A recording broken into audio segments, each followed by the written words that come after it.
Bonjour à tous, hello everyone, and welcome to the press conference for Paperboy, The Paperboy, in English, Paperboy in French, God knows why. And I'll introduce the people who are here at this table as the two brothers whose relationship is at the center of the film, as Jack Jensen and Ward Jansen, Mr. ZAC EFRON and Mr. Matthew McConaughey.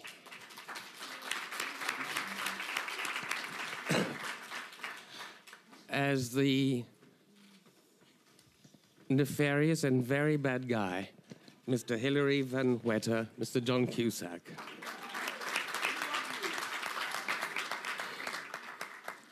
As Charlotte Bless, Miss Nicole Kidman.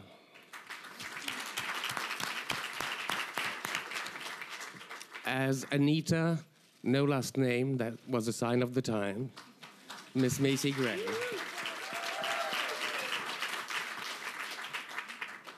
And of course, finally, scriptwriter, producer, director, Mr. Lee Daniels. I'm going to throw the first couple of questions to you all guys, then we'll take questions from the floor. The first question goes to you, Mr. Daniels. Some of us had heard, or thought they had heard, that this film was a project that Almodovar had in his files. Is that true? Were you aware of it?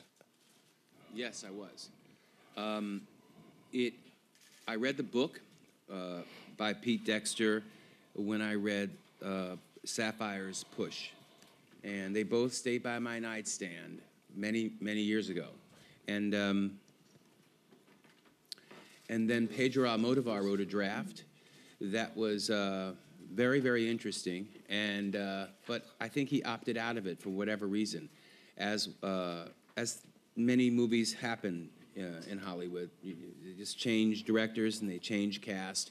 And there was something that attracted me about the book.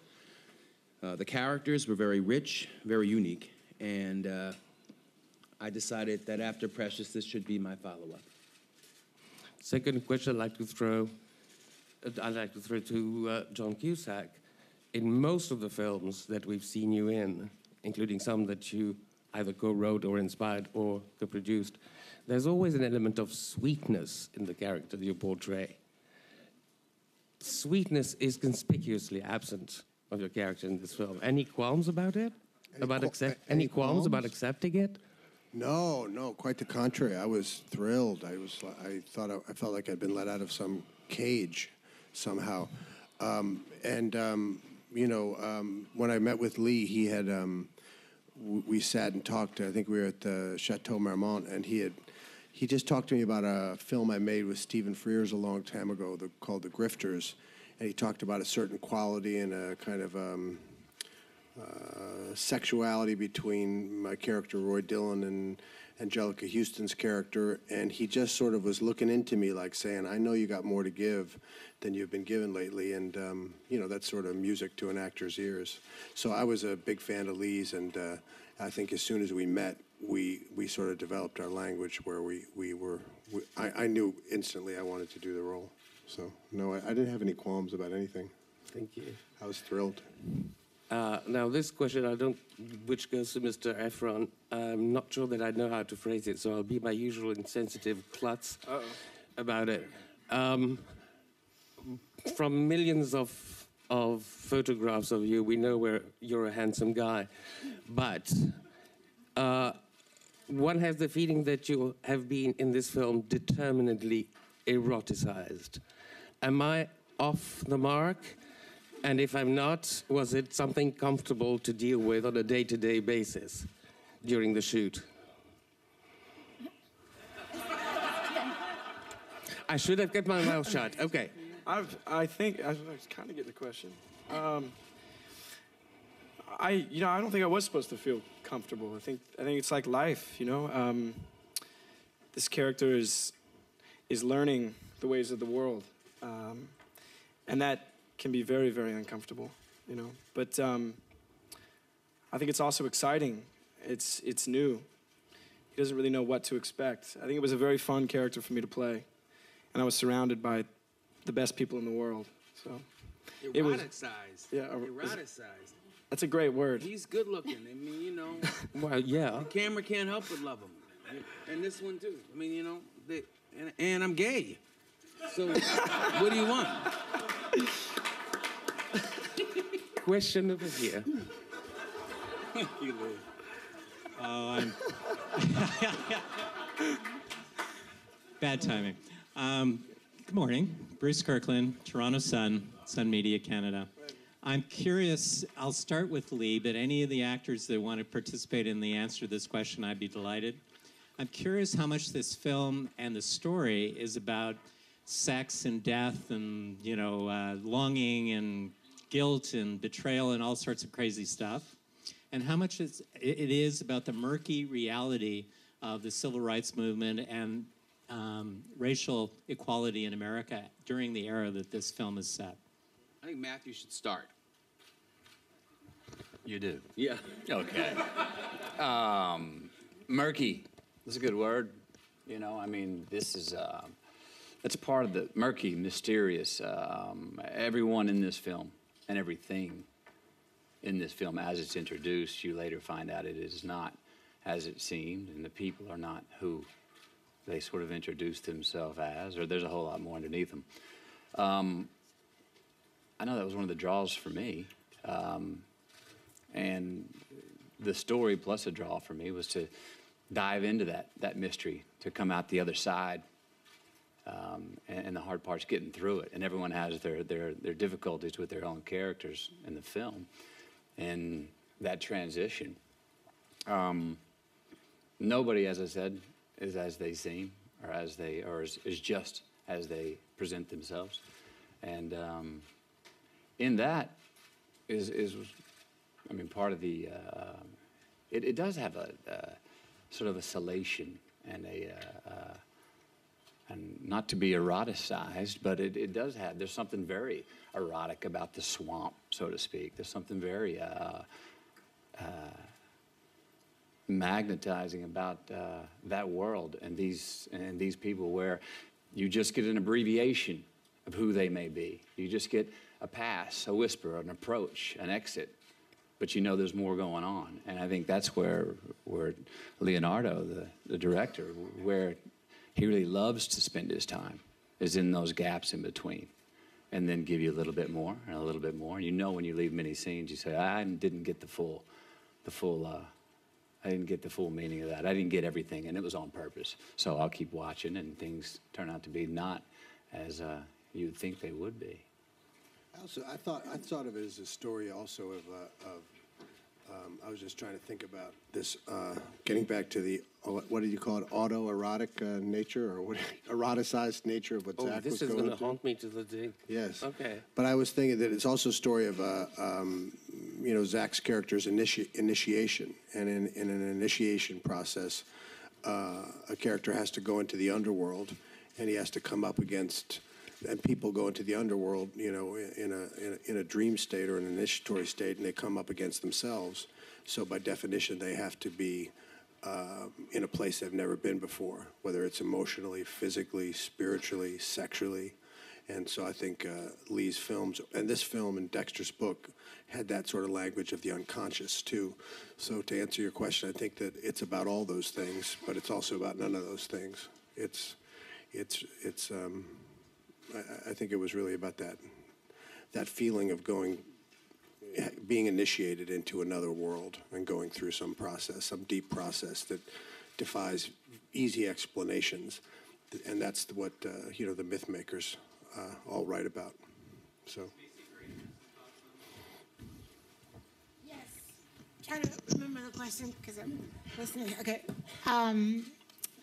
It's a crazy movie. The characters are all over the place. It's about sex. It's about, you know, Zach is in his underwear in half the movie.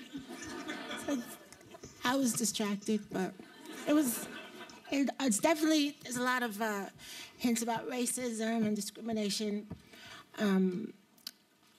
You know, that's it kind of goes through the film when my character's addressed. But and then there's David's part too, but it's just it's so much so many themes in the movie that are like under the surface, and it's one of those movies where you'll watch it on the 5th time and you'll see something that you didn't see before, you know. So it's an awesome movie. Well, since we're on about sex, Nicole, was your scene difficult to shoot, the first visit to jail? Strangely, no, because I think I had to step into a place to play the character where I didn't step out of it too much and look at myself. So it wasn't hard to shoot. I mean, as I said before, John and I never met as John and Nicole. We met as the characters, and we never spoke really in any other way until after the film. And that's then how we met as John and Nicole. So that was very helpful because it allowed the stuff to just flow. And I've been looking as an actor for something raw and something more dangerous in terms of performances, and this kind of came along. I was the last person to be cast, and Lee sent it to me. I'd met Lee when we were all promoting. You were promoting Precious, and I was promoting Rabbit Hole, and we'd met at some parties and stuff. And I'd always thought, God, I loved Precious, and I thought I'd love to be in his hands to see what I could do and to see where he'd take me, because I think directors bring out different things in their actors, and this is what Lee brought out in me. And so it didn't feel uncomfortable at the time. I have not seen the movie, so I may be uncomfortable watching the movie. But you know, that's my job. It's my job to give over to something, not to censor it, not to put my own judgments in terms of how I feel as Nicole playing the character. That I'm there to portray a truth. So. Question there, then there, then there. Hello, Hugues Daillet from Belgian TV. It's a question for Ms. Kidman. About your work, it's a very interesting and subtle role in an independent movie. You made also a big studios movie. Do you think nowadays it's more easier to find interesting female characters in independent movies because Hollywood studios make sequels, remakes, franchise, and so on, and you want maybe to make more movie like this? Yes. I mean, it's that. I do think, you know, there's obviously when you're working in independent, which is now a sort of a strange definition, I mean, to define what is independent these days, but in terms of the films that are being made by Lee, and they're very hard to find financing. You do eventually, if you're lucky, and you get it made, and then you... and that's where I find a lot of the interesting roles are. But they're very hard to get these films made, and it requires a lot of tenacity on behalf of the filmmaker, and then, you know, it's an uphill battle all the way. And then the financier, you know? Yeah. It's about finding someone like Avi Lerner to believe in you after many people tell you no, and then also a group of stars that sell internationally, but actors that want to jump into another place. That combination and that marriage of the universe happening is very, very rare. Very rare. Question here, then here, then here, and here, and here, and here. Hi, Elaine Wong from Hong Kong Cable TV. I have two questions for Mr. Efron and Ms. Kidman. Well, I think Mr. Efron is one of the luckiest men to be able to play this boy who's madly in love with Ms. Kidman's character, Charlotte. Would you agree? And I would like you, Ms. Kidman and Mr. Efron, to share your working experience with each other. And my second question is rather the age difference and age distance in a relationship has ever been a problem to you guys. They are not that much older or younger than from each other. Yes. They're okay, But right? They're about 10 like years 6 apart. years apart. 6 years apart. I had the most lovely time in the world working with Nicole. I was ecstatic the day I found out that she was playing the part. And I mean, I've been in love with her for a long time, since Moulin Rouge, I think. So blown away. And it was the best opportunity in the world for me. I loved every moment, so very happy. And I was just so impressed with the way ZAC just threw himself into it. I mean, it's dangerous and it's hard at times, but strangely enough, it becomes like a threesome because there's Lee, ZAC, and me, and it's all being created and worked on as the three of us, and it was so. It was great to have the chance to do it. And I really, for me, and it was an ad-lib actually, we came up with the line where he comes to me in the film and says he wants to, wants me to be with him and everything. And Charlotte says, "You don't want me." I'm paraphrasing, but do you really want to do be you with really me? want to be with me? And that for me is the form of love that she can give him, because she's tough with him, very tough, because she has to, let him go, because to keep him to herself, to let him actually fall in love with her, would destroy his life, because she knows that. And that's what I loved about Charlotte, is that she frees him and releases him. So. Question over there. Hello, it's Charlotte Higgins speaking from the Guardian newspaper. Oh, Charlotte. Hey, it's a question primarily to Lee, but anyone else who wants to pick it up, please, that would be wonderful. Lee, I noticed that the two very big decisions that you made, clearly a lot of decisions you made in adapting the book, were two striking differences. One is to make Yardley a black character, and secondly, to enlarge Anita Chester's role and make her the narrative voice in the movie. Mm-hmm. I wondered if you could talk a bit about that decision, and I wondered whether it's reflective of a wider concern about roles for black actors in the movies. Yeah. Thank you. What I had to breathe in this, to this world, what I could give in this world was my truth, my understanding. Every character in this movie is someone that I know personally, that I have interacted with personally. The reason for me to, in America, in the 60s and now, one thinks that Obama just appeared. There are two faces that we have to portray. One for all of you in this room, and one of which that we have for ourselves, for African Americans that we keep close to our heart. Yardley's character is that. He is that. I watched a movie called The Help, and though I liked it, most of my family was Help. 90% of my family was Help. And they came back and they told me stories about working with very wealthy or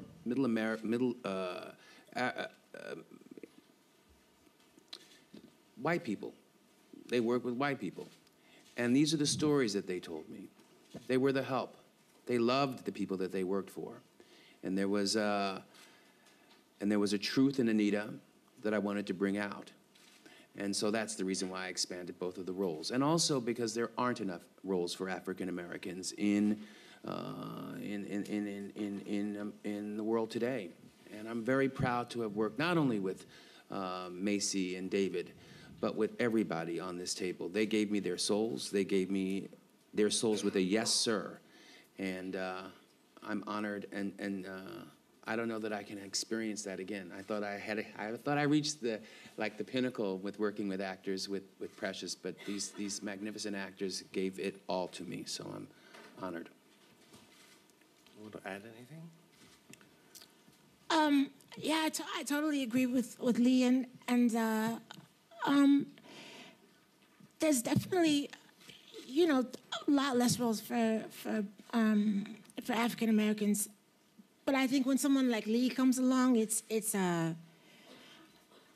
don't think it's always about race for him. I think he's so out of the box and just so ready to try something that no one's ever done before, and to make a character that is white, trying to make him black and see what happens, or vice versa. Or make someone like Matthew a homosexual, you know, like the sexiest man alive, 19, what year was that? And now he's, I'm sorry. And so, that's why I think he's you know, gonna do incredible things in cinema, because he's just not afraid to make things different and to make you see things differently. Question here, then the lady behind you, then over there. Farah Nayeri from Bloomberg News. I had a question for Matthew McConaughey. When you went about playing your character, how did you compose it? How did you approach him? Because he is a dual character. As you were saying, things are not as they seem. He is not who he seems. So did you, when you first played him as the reporter, bring in some of his other life or his homosexuality into the composition of the character? I think one of the first fun things for me is I played lawyers quite a few times, and it was delineating the difference of someone doing an investigation from someone being a lawyer. In the first 2 weeks that I started doing my character work and creating my character, I was looking at myself going, it's too much lawyer, it's too much lawyer. But there are things that are true for this man, Ward's past, that sort of defined and painted how I portrayed him for sure. I mean, intuition. Now, if you lost your mother at an early age and you're gay, those are two very good recipes for being very intuitive.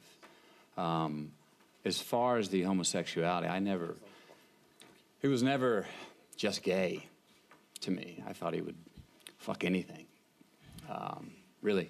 It was also a relationship with brother, with family. It was Anita and I who raised my little brother.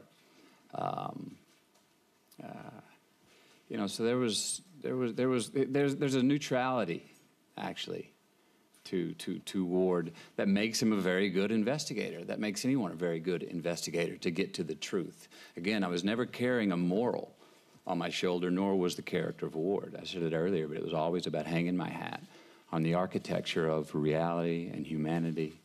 And none of that was difficult after it clicked. I mean, you know, my character wasn't even competitive with Yardley in times where, and watching the movie, I was like, oh, Ward didn't even flinch, you know?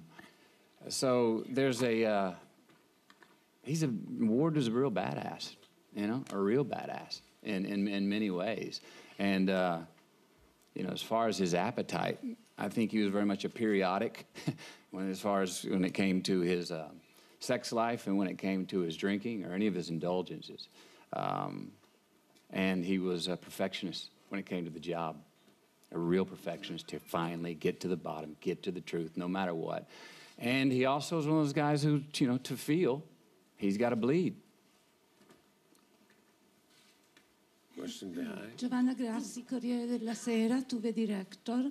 I really admire your work, so I hope that you will direct Selma, and I can wait to see The Butler.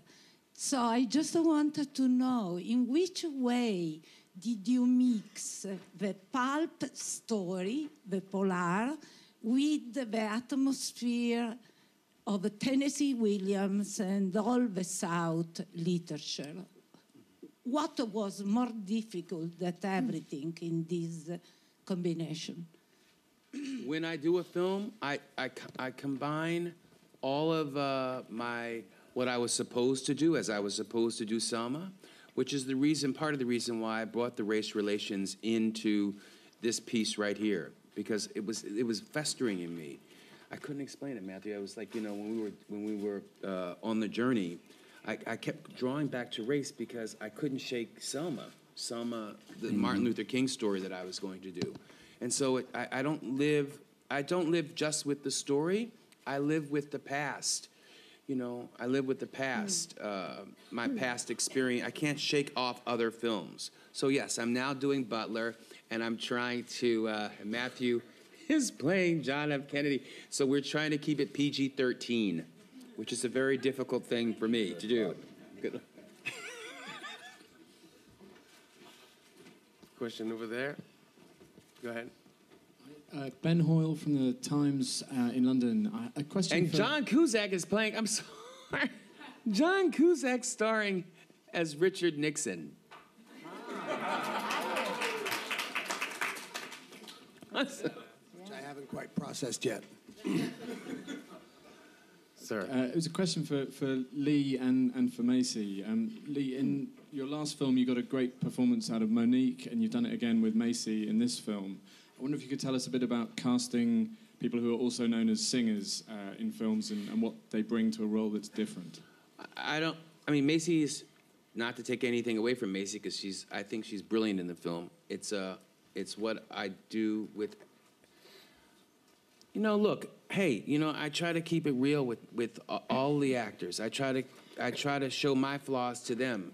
I'm far from perfect, and I tell everybody I'm not perfect, so that they can trust me and they can go on the ride with me. I'm very humbled by their talent, by their brilliance. So we're married at the hip. We're married at the hip in trying to find this character. And then I ask them after everything, how do you feel? What are you thinking right now? Matthew, you want to chime in? Or I don't know how to. I mean, look, Lee's got a hyperly keen and sensitive mind, all right? And also, as soon as you nail it, I think everyone can attest to this, as soon as you nail the take, Lee goes, okay, great, now do something that I've never seen that I'm just going to surprise the shit out of me. Every time. And I saw the film. It's a whole lot of those takes in there, babe. Yeah. Those fifth take, those fourth take after you got it. You also Lee is constantly, in my opinion, always staying current with your perspective or definitions you've come up with, things you said you understood about the film or about Ward's character, for me in particular, that you understood yesterday for you were very different than what you and I talked about even a year ago. So it's and everything's very, very astute in what he's talking about.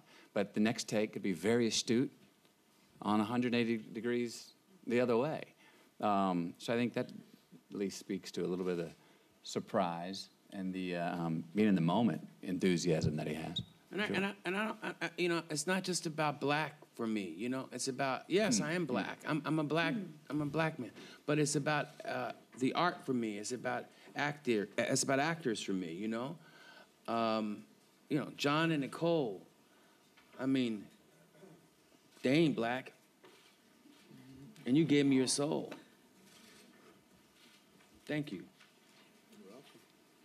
Sorry, question over there. Hi, good morning. Baz Bammy Boy from Daily Mail in London. Congratulations, Lee. Thank you. This is for Nicole and ZAC.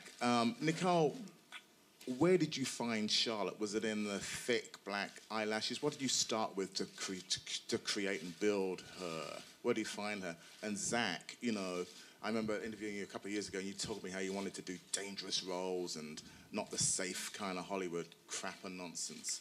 And will you continue in that path of looking for dangerous roles? Go ahead. I mean, I found it in the way she moved, and I found it in just talking to Lee. Lee said to me, look, we've got no money. You're going to have to do your own hair and makeup. And I was like, okay, Lee.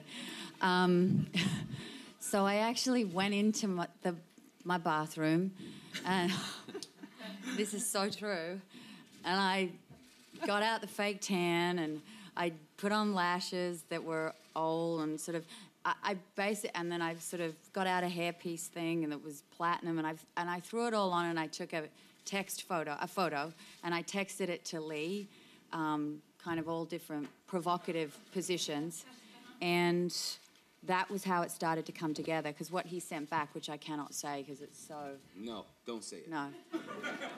But it was like thumbs up. So... and that's how it started to percolate. And then, you know, I came down and we didn't have time to rehearse. We didn't have time to do much. We did a makeup test kind of thing, Zach and I, and we were able to be in character on the test.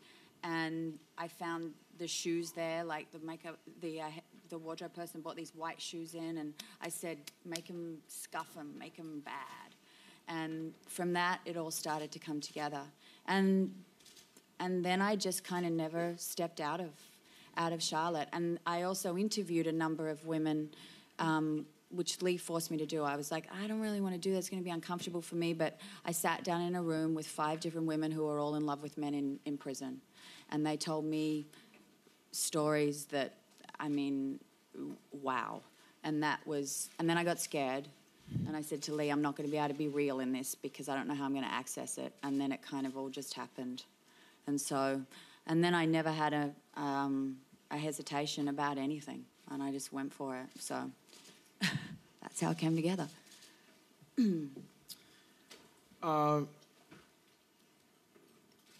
So much about what we do as actors is about facing your fears and walking through fear. And I think that something that I've always craved is that feeling of abandon, the sort of fearlessness that you have to have as an actor. And what I recognized from every single person sitting here at this table. And it's in these kind of roles, with directors like Lee, with you know, actors here that I get that rush and that feeling. And so that's what I'm hungry for right now. You know, as much as I love everything that I've done in the past, this is a new frontier for me, and it's incredibly fulfilling. It's a dream. So hopefully I can keep doing more things like this. Sir? Brian? Le monsieur qui est derrière, monsieur aux cheveux gris, voilà.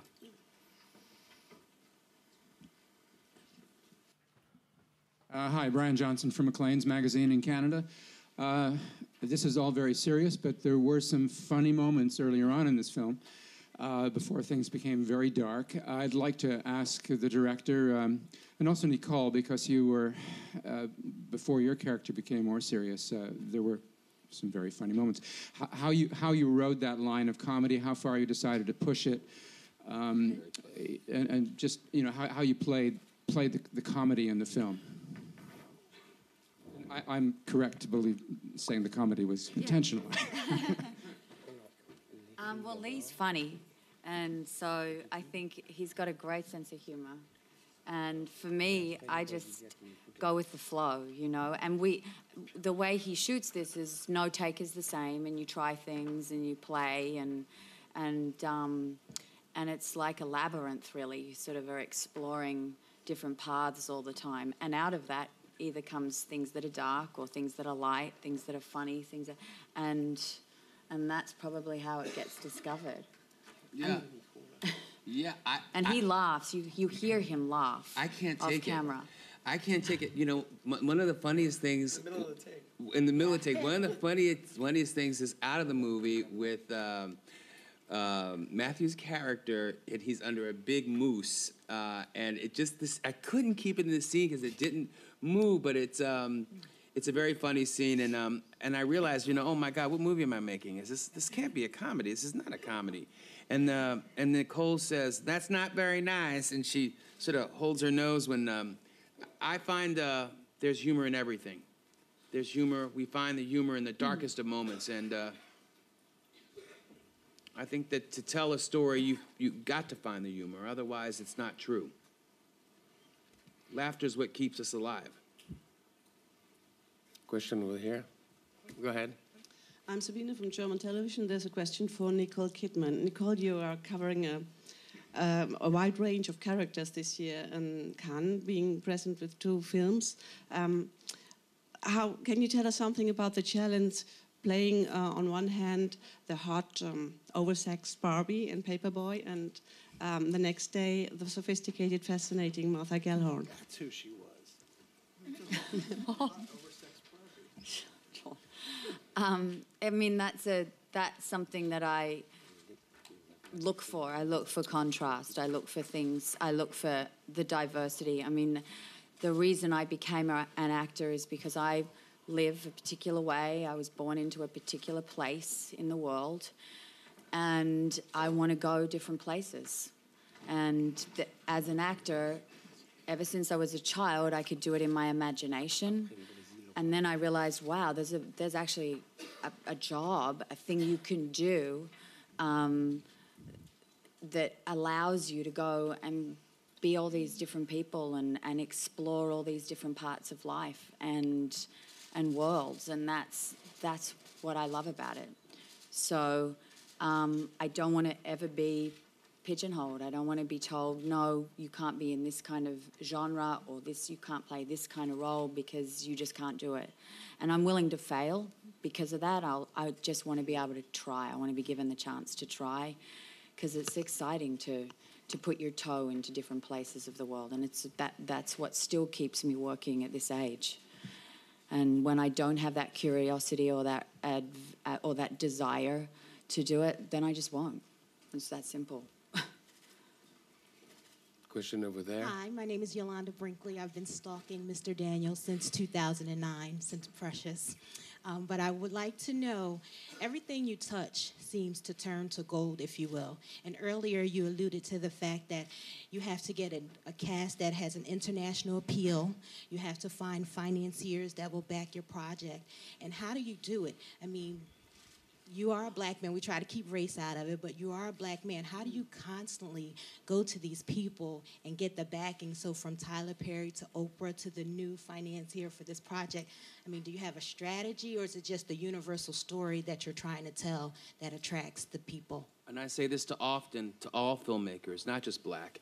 You never take no for an answer. You simply keep pushing. I think color is secondary, you know, but that my tenacity and making sure that my vision is executed is never taking no.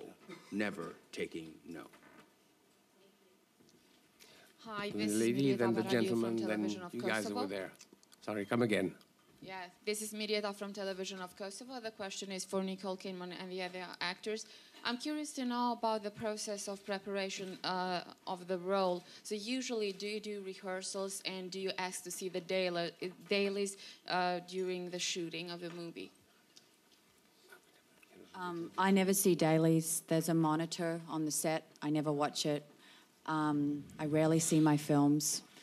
And I prepare intimately with the director in whichever way that he feels he or she feels the direction we should go. And that's probably the relationship that I just love, is the relationship with the director. And then I do whatever's necessary, you know. Sometimes less is more. Sometimes you have to do an enormous amount of research. It just depends. Mr. McConaughey? First of all, I like to get on the same proverbial page with the director, make sure we're making the same album, make sure as I'm coming in as an instrument in his band that we're going for the same, at least, genre of music. And then I go away and kind of hole up for as much time as I can and try to show up, and let's not talk about it at all. Let's press record right now. From the day we show up, press record. And if we don't need to talk about what's the scene about. For me, it's like I'd rather show up and say, press record, I'm going to show you what I'm talking about. And then the director will give me direction and go from there. But I don't really like to talk about the musings of what it's about or why and where and all those things on the day. And another thing that was brought up earlier, what's fun about a fun thing about these independent films is time is so precious.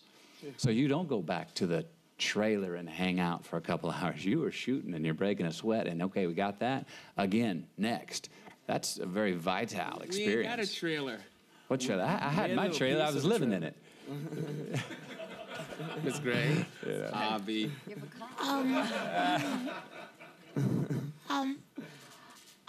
I'm pretty simple. I just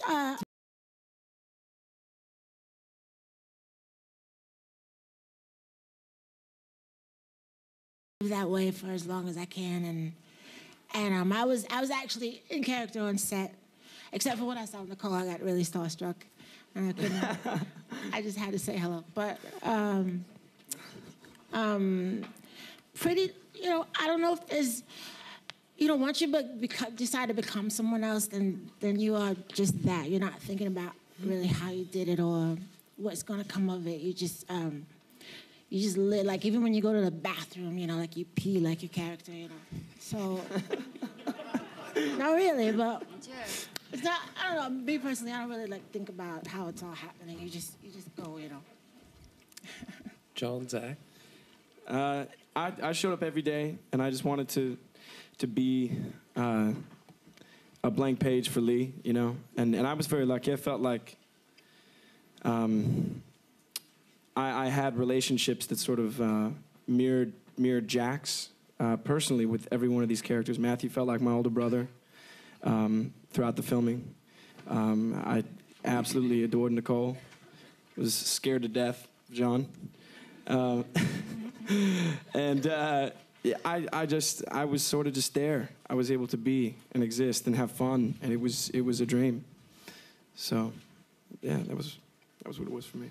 John? Yeah, I probably did more along the lines of kind of the way Nicole described it, where I sort of just talk a lot with the director and try to understand his language, and then go from there. And I try to follow the feeling that the character makes you feel, and then have that sort of serve the intellect.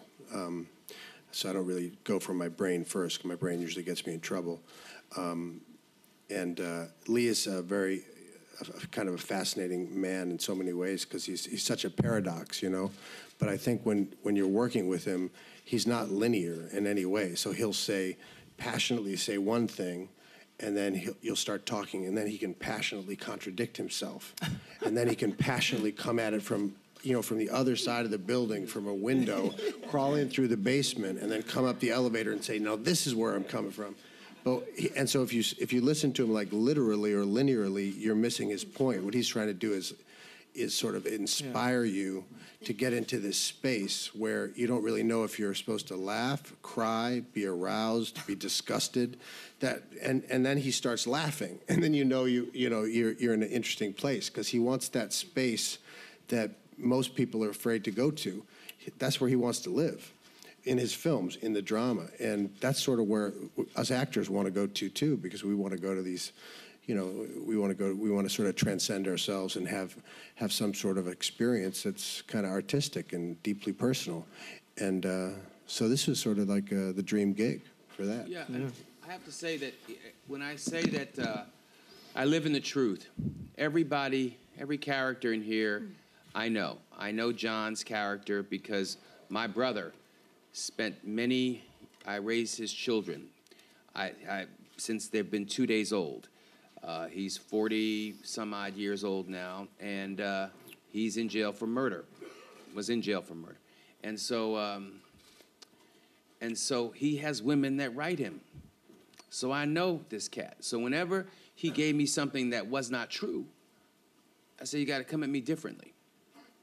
Macy, that's my family. That is my family.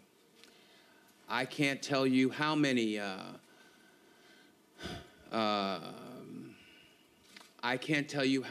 men that I've been with in the 80s that were white, and the 90s, that I could be intimate with and publicly would shun me. No, I will not be seen with you, black man, in public. I know it, and they hate him, and they hate themselves for it. I know that guy.